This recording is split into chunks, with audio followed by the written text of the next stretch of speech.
The sector of philanthropy is a sector that is constantly evolving. It responds to the conditions around it, it responds to the needs of the people it serves.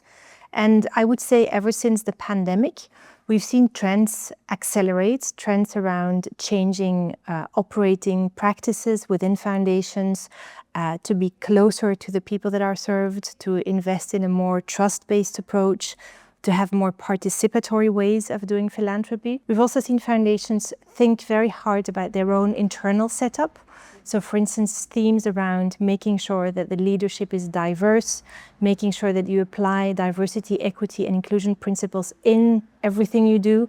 Also reflecting upon the grant-making cycles and the strategic cycles of organizations. If we look at what is happening in the context within which philanthropy operates, there have always been barriers to giving that have hampered philanthropy in different ways. An estimate that we have is that the cross-border giving challenges that exist actually cost the sector about 100 million euro a year, which could be invested in causes that we care about.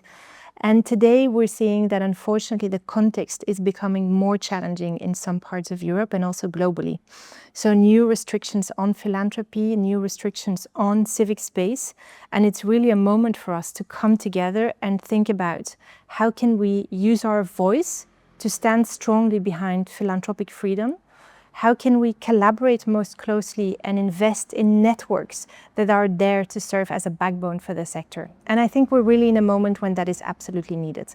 Well, we're already seeing that some of the recent developments have an impact on philanthropy. If you look, for instance, at what's happening in the US, the dismantling of US aid has created a very big gap in terms of support that existed and donations that went to very fragile communities around the world. And those are gaps that philanthropy is unable to fill on its own.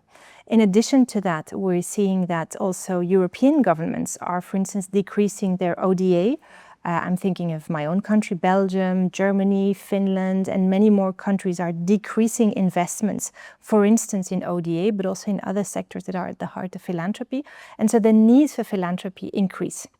On the other hand, we're also working in a context that is increasingly more polarized. And that context is also one where we see that there is more scrutiny on philanthropy from both sides of that spectrum, if I can say.